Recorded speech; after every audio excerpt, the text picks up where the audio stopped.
Het enneagram. Een onderwerp waar de laatste tijd veel over geschreven en gesproken wordt. En we gaan praten met Joanna Putnoi, een Amerikaanse die veel studie gemaakt heeft over dit onderwerp. Het enneagram van persoonlijkheidsanalyse. Het werkt met 9 persoonlijkheidstypes, die gebaseerd zijn op 3 centra, 3 manieren van omgaan met die centra en dat leidt tot 9 types. Het enneagram is voortgekomen uit het werk van onder andere Gurdjieff en iemand die heet Oscar Icazo. En die heeft een wat andere interpretatie van het enneagram dan de meeste mensen die er nu boeken over schrijven, zoals Helen Palmer. We praten met Joanna Putnoi over hoe zij het enneagram uitlegt en ermee werkt. Er zijn een aantal boeken in het Nederlands verschenen over het enneagram.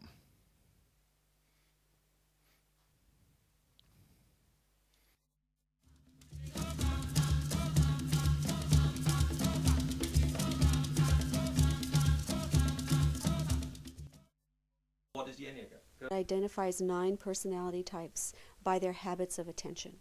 And in identifying the way that people see the world, it also helps you to expand your view.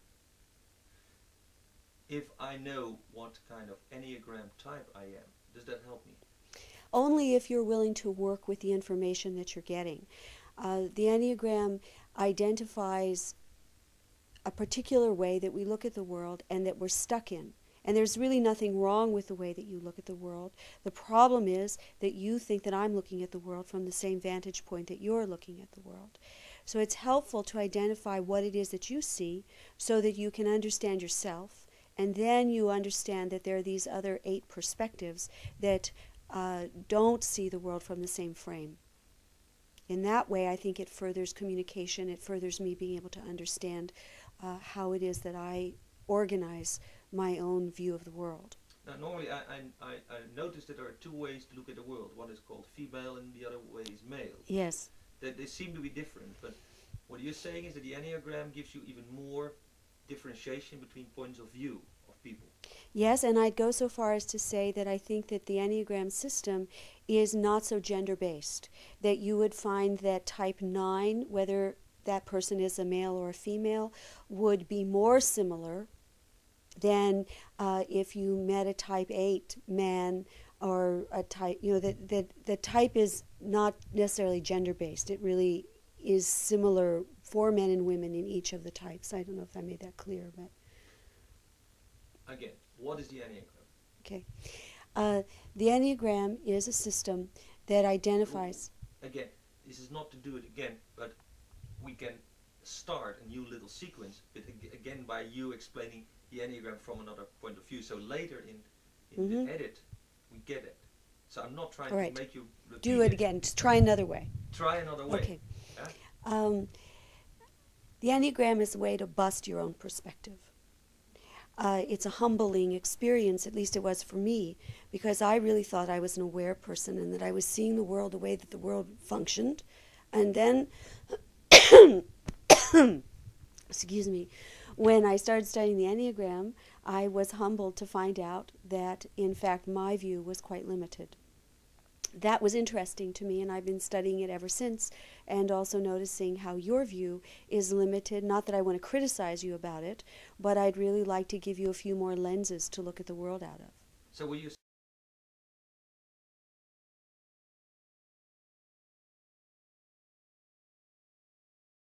Every person, because of his growing up, has one kind of glasses. Yes. He looks at the world a rosy way, or a red way, or a blue way, whatever. Yes. And works from there. Exactly. And the Enneagram teaches us that there are other colors. Yes, and also teaches us how to recognize when we go on automatic. There's a notion that the mind has the capacity to think 60,000 thoughts a day. That's extraordinary. The problem is we think the same 60,000 thoughts every day. So once you realize that you're caught in a particular repeating loop, then how can I break that pattern? And I think the Enneagram is one way to start busting your own repetitive habit so that you can look from another perspective. Are you saying that if you look at a human being as a car that drives on the highway and sometimes it runs automatically and sometimes it makes a decision to go right or left, that there are different makes of cars. Some respond very fast, some are very stable, others are very afraid of the police. Yes. In fact, people are different like there are brands of cars. Well, I've never met a car that's afraid of the police, but perhaps it's like that in Holland. They have cars that are afraid of the police. Not a good thing. Okay.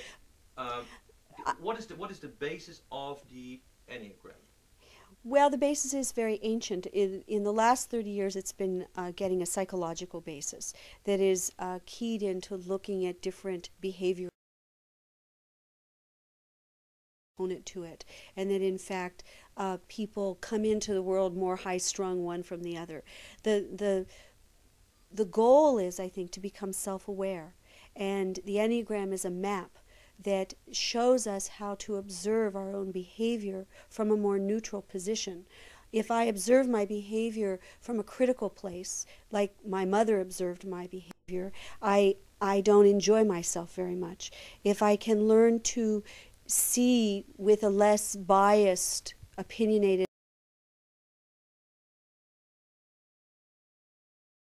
passionate, I can make decisions from a better place, and my life doesn't feel so encumbered. It sounds as if this theoretical model can be applied practically in your life by dealing with yourself and with other people. I think it can. That it provides a simple tool that first says, observe yourself. Well, that's certainly not new. All of the great systems say that the first thing you have to do is become aware of your own process. And the Enneagram gives you a map.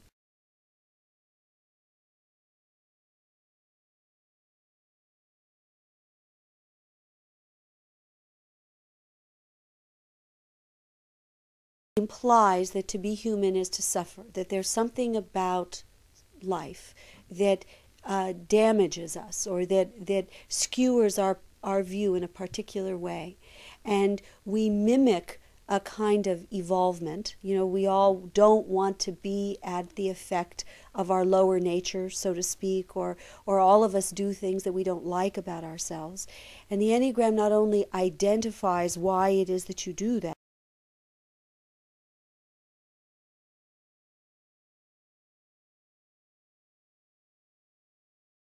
figure out this kind of habituated behavior and have a more aware way of working with yourself and the people that are around you. Okay.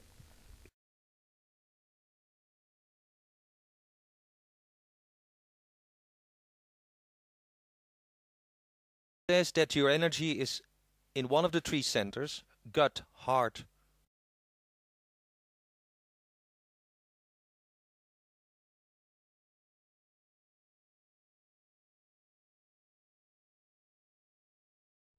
negating, and therefore there's a choice of not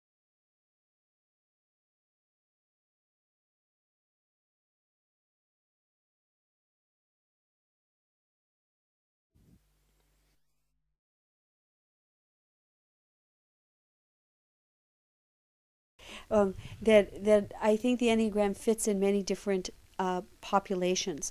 I work with corporations, I work in the American prison system, and I also teach psychologists and somatic therapists at Esalen Institute. I've worked with screenplay writers and actors in... What is somatic therapist? Somatic is body-oriented therapy. What we used to call body workers? Well, it's different than just body workers because body work is mechanical work for the most part.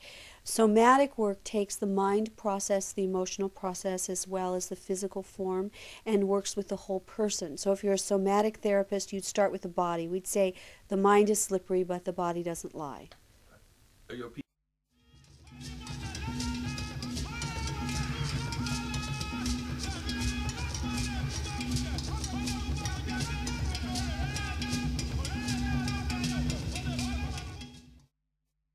First, I try to lay out the theory of the system, and I do that with videotapes that I have of people who represent the various types. I also use clips from movies so that you can see and get a sense of what the types are. But ultimately, what I want to do is have an interchange with the people that are there so they can discover what type they are, and we can start to have a dialogue about how type assists them depending on what it is they're wanting. In the workplace, it's around decision-making and management skills. In the psychological setting, like at Esalen, people want to know more about how to work more deeply with their clients. Ikazo was the man who brought this knowledge that comes way back from Sufis, which are Arab, Islamic mystics, to the West. And there are 9 types which are shortly described here.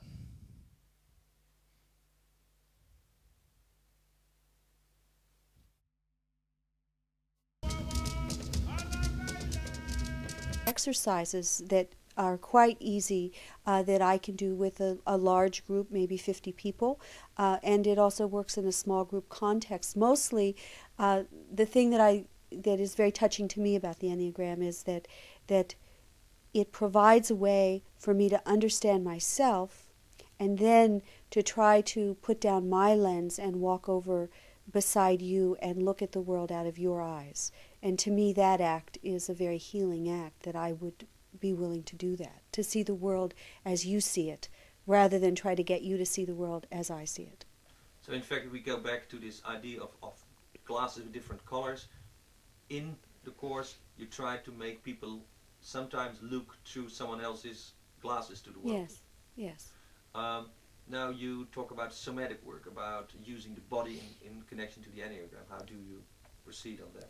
In the Enneagram, the 9 types are divided into 3 groups of 3. We call them the body-based types, the head-based types, and the heart-based types. And what I'm seeing is that these 3 different types of people organize their awareness around a particular type of perception. The mental types use thought as the way that they think about the world. They're usually quite visual. They are quick-minded, but they wouldn't necessarily reference sensation in their body for information about the way the world works. Whereas the body-based types are very aware of the placement of things in the corporal world. They will tell you how it is that physical phenomena affect the way we are. Well, the mental types don't care. You know, they aren't particularly noticing physical phenomena. They're more interested in ideas. Whereas the heart-based types are interested in emotion. They're the people that leap before they look. They feel the way through their lives. And each of these 3 types organizes in their body differently depending on the perceptual center that they use the most. And what they see is fine. It's just that if you can't feel your body, you might find that you keep making the same mistakes over and over again, or you're misunderstood in the same way over and over again. That all of us have these 3 centers. We might as well learn to use more of ourselves. And you have exercises and body work that are specifically geared to us personality. Yes, and to each of the centers. So that we could either work with, no matter what type you are, working with various exercises that would teach you how to organize your attention in your body versus in your mind, to tell the difference between thought and sensation and emotion. And then specifically to type, we can start to look in detail at what each of the types does and what kinds of exercises you can do to become more aware, to break out of your own particular box. To lift a little bit of the secrecy on this, if a person is, for instance, very much concerned with their thoughts, with thinking, a mental type, what would you advise them to be a little bit more relaxed about? You know, this machine running. How could they stop the machine? One way is to first of all notice that there's a difference between feeling like right now as you're sitting there, you can be thinking about what I'm saying to you, or you can feel your own body making contact with the floor. You can feel your breath come in through your mouth. You can organize and locate your attention sensorially and listen to what I'm saying at the same time. If you do that, you'll hear what I say differently than if you are only exist above the neck and you're trying to debate with me about whether what I'm saying fits into some kind of a logical progression of thoughts. That would be all right too. It would just be a different way. So what you say is, if we change the placement of our attention, we change the perception itself. Yes. There's a wonderful story of that Gurdjieff told, the Gurdjieff, the great crazy philosopher, who knew something about the enneagram. He said, let's say you have an image of a horse and a buggy and a driver. And the horses represent the emotions, the driver represents the mind, and the carriage represents the body. So in the first picture, the horses are totally out of control, the driver is asleep at the wheel, and the carriage is just getting, banged up because these horses go tearing off the main road across the rocky terrain, and everyone's having a very hard time. That would be an example of a heart-based person whose mind was not working to try to help them contain their compulsion, let's say. The second picture, the driver has a whip. The horses are very well behaved. They haven't done anything in a long, long time. The carriage might be very pristine, whatever, but you get the picture that in this picture the driver has all the power. In the third picture, let's say the carriage is covered with jewels, or it's very, very delicate, or there's something about the carriage that makes the driver and the horses not be able to do what they want to do. So in each case, you see there's an asset and a deficit to being dominated by one of these three components. So Gurdjieff would say the joke is there's a passenger. And when the passenger wakes up, it is the job of the passenger to connect the horses to the driver, to the carriage, and then you have a ticket. Then you have a much higher functioning system, but the driver must be willing to be awake. You understand? Yes, so then the driver, knowing the horse and the driver and the carriage, can direct them. Yes, and can not be so at effect of their own emotions. It's like it's kind of, I've spoken to, let's say, a person who's very emotional, and they say, I don't know what it is, I just can't control my emotions. Well, partly it's because they haven't developed an observer inside themselves that understands that these emotions are dominant. Well, you just have to turn down the dial, but you have to learn where the dial is and be interested enough to run emotion through the body, as an example. Where the body is a ground wire for emotion. If you learn how to let your body take on the feeling rather than stimulating feeling with your mind, which is what a lot of emotional people do, you'd have a different experience. You could you'd feel just as deeply, you just wouldn't be so out of control in the process. Do you understand? Does that make sense? Yes. Well, you never have to ask it. Okay. Okay.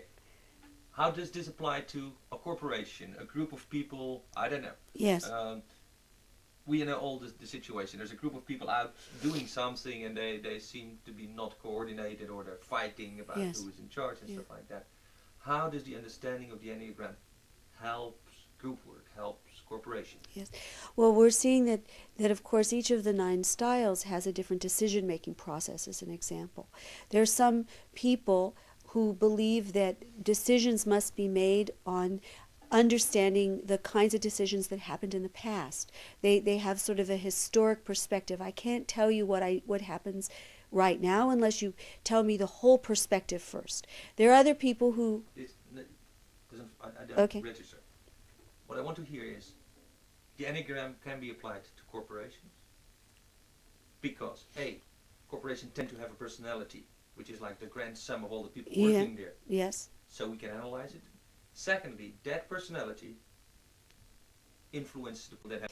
It helps first to identify the type of culture that that organization is. We would say that different cultures, like different countries, are different Enneagram types. So once a company or a country can also have a personality. yes, and that particular personality sets the tone that the work occurs in. So if you have a one company as an example, type 1 in the Enneagram is the perfectionist. They're very attentive to detail. It's not all right to do something that has any mistakes at all. Things must be very linear, very rational, and done on time no matter how much it takes out of you.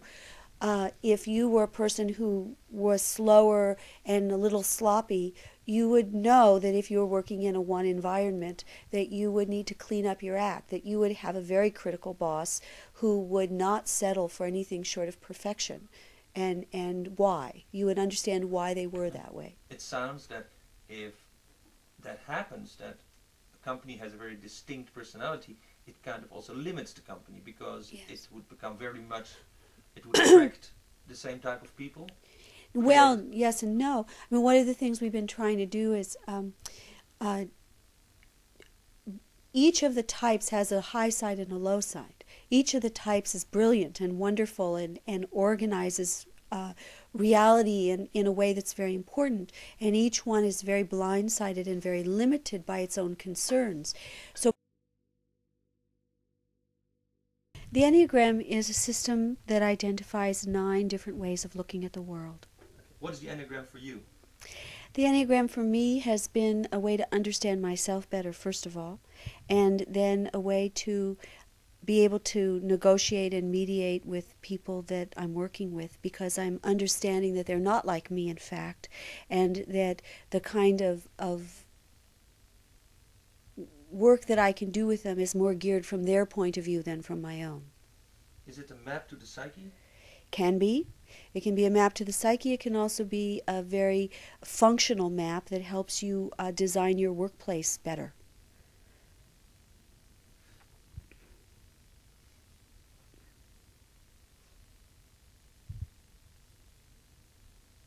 Give me some examples. There are different types of people. Yes. Yes, and you give them 9 numbers, but yes. That's not really important. It's not important if you are a 1 or a 9. Well, yes, it is important whether you are a 1 or a 9. Yeah, of course, but is a 9 better than a 1? No. All of the types are equal.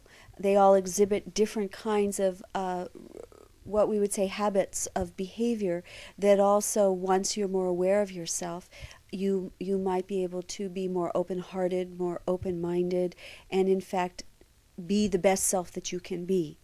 That awareness brings compassion and more enjoyment of your life. What about the spiritual application of the Enneagram?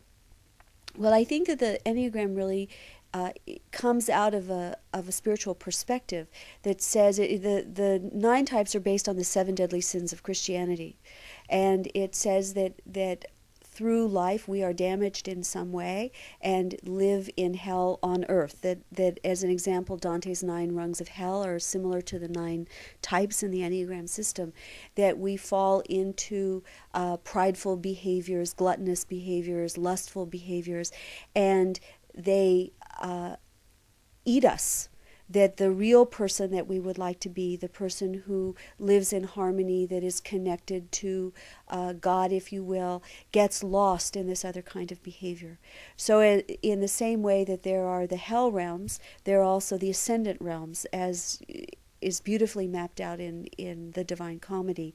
Through awareness and practice and the desire to live a humane life, you can shift this deadly sin like gluttony into sobriety. We don't have to answer it. We can just let the machine get it.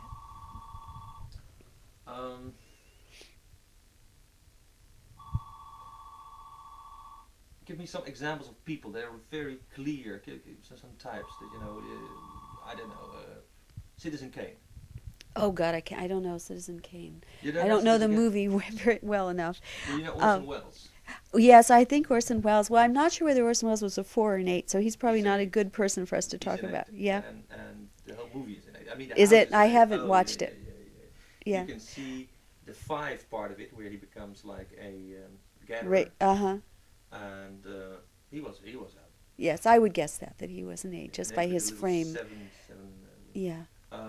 give me some names and people that you're pretty sure. Well, I'll give you an example. A friend of mine works at the CIA sometimes and consults with the CIA around with the enneagram.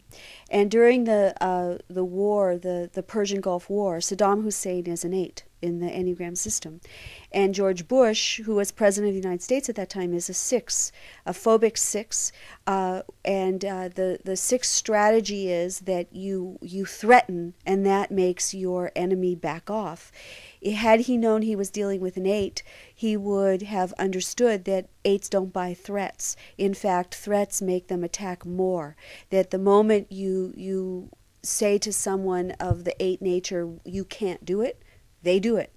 Whereas for a 6, they would back off and strategize. If I threatened you with massacring your country, you might withdraw. A 6 would withdraw and gather the troops and try to figure out another way. I don't know if does that. So this is a good example that if you understand the enneagram, you could apply it in practical situations. Yes, that the types are predictable in their behavior. Yeah, and this goes also in companies. I mean, we are not all Saddam Husseins or That's right. Bush, but That's right. we all have bosses and colleagues That's right. and little That's right. irritations. Yes. So, as an example, the CIA is a 6 organization. If you work there, you have a lock on your door. You have to go through lie detector tests to be hired there.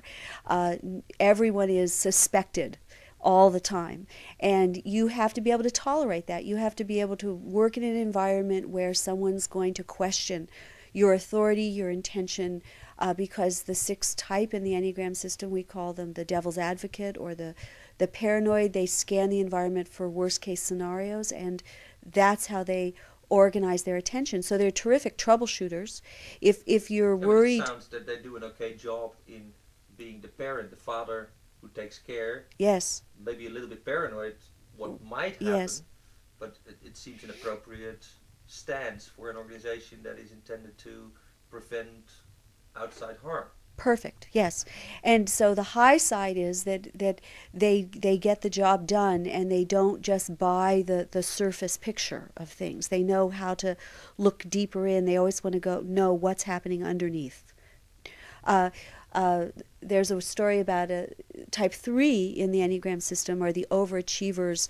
The salespeople, they're very up, they're very happy, they know they can make a difference. America is a 3 country, it's all about image and looking good. So the 3 salesperson goes to her 6 boss and says, wow, I'm the greatest salesperson you've ever had, I'm doing this, I'm having great success. And the 6 boss doesn't respond. So she's talking to me, she says, I don't know what to do. I tell him about all of my successes, and it seems like it upsets him. And I said, well, it does. The next time you go to speak with him, tell him what you're worried about. Tell him about the things that you're doing that you don't quite understand, and he'll relax.